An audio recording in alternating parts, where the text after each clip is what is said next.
Thank you for joining us today. I'm Greg Wormser. I'm the fire chief for the city of Lynchburg. For those of you who are not here and joining us from elsewhere.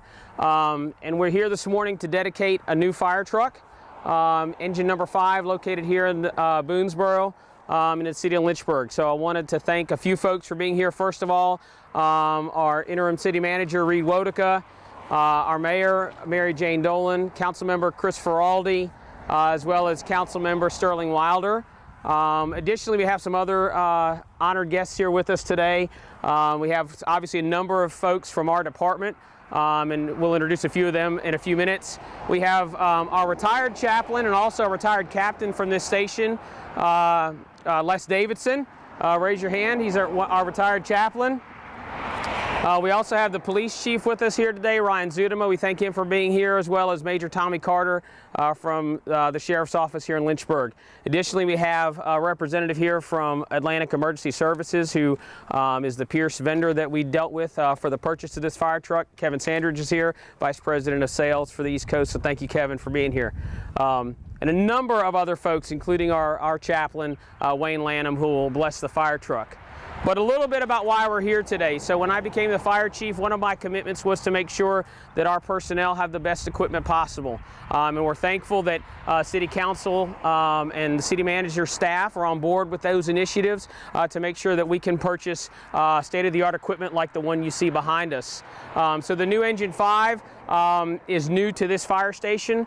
Best of our recollection, this is only the second time in the history of this fire station in modern times that this station has received a new fire truck. And one of the commitments I made as the fire chief is that we had a commitment to make sure that the fire trucks are built not only with the interests of our firefighters first and foremost, but also the interests of the community.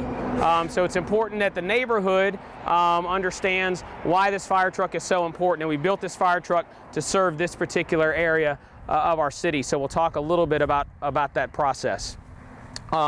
This fire truck has hard suction on it, which is something different than some of our other fire trucks, so that we can draft water out of places like swimming pools, ponds, and rivers, because water in this part of the city is sometimes challenging. There's lots of homes and residences and other properties that are set far back from fire hydrants and easy access to water. So hard suction was one of the things that we added to this fire truck to better respond to this community. Additionally, we have more hose carried on this fire truck than on some of our other fire trucks in the city. Again, fire hydrants are a little bit scarce in this part of the city. They're a little farther away from residences and properties, and so we want to make sure that we have an opportunity to connect properly to fire hydrants.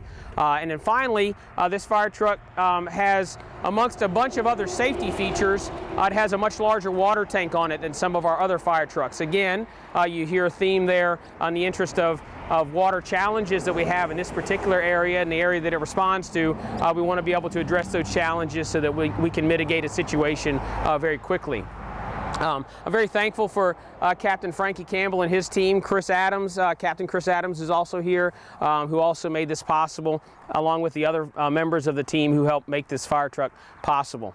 The reason why we're here to celebrate this way is because back in the time of horse-drawn fire trucks, when firefighters would return to the station, they would unhook the horses, make sure the horses were taken care of, and they'd leave the apparatus out on the apron in the parking lot in front.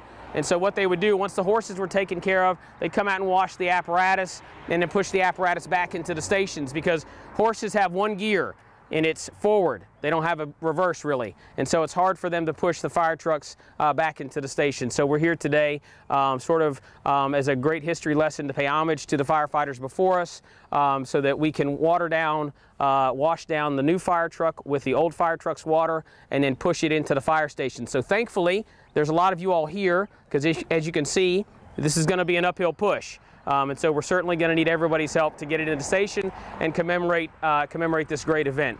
So without further ado, I'd call forward our chaplain, Wayne Lanham, who's here with us today to bless the fire truck and our personnel before we wash it down, and everybody gets a chance to push it in. Let us pray. Oh God, as we gather here today, we speak to you in different ways. And here today, we're all together to bless this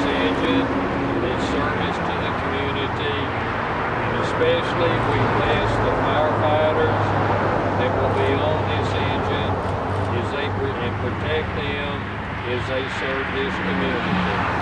All these things we ask in your name. Amen. Amen.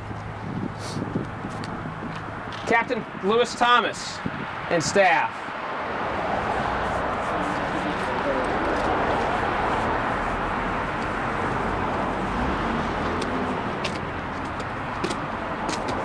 So, you can take your masks off if you want. So this is Captain Thomas and his staff, Master Firefighter John Sims and Firefighter Meg Harrison. And so they will have the honors of watering down the fire truck, and then when they're ready, we'll push it into the station.